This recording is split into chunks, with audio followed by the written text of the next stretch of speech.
Ito mga idol, gawa tayo ng deflector. Ito yung ating welding torch.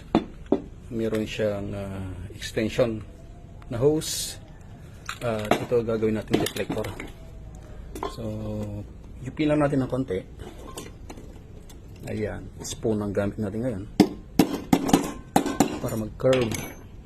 Ayan, mag-curve na siya. And then mamount natin dito. Then pagka-mount natin yan, ililiko lang natin siya para makuha natin yung curve. Okay? Tignan natin kung mababa niya. Yan, ganun ko na. Then iangat natin.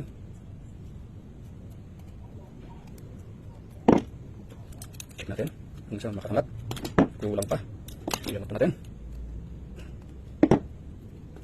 Check again. Alright, seems okay na. Another one. Okay, so ibaba pa na natin.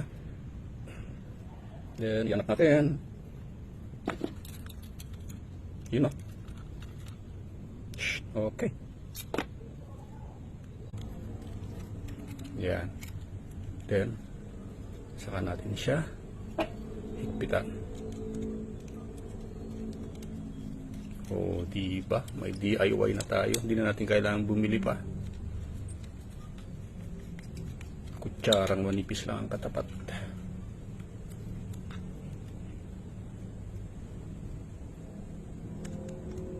Ito guys, testingin natin ha.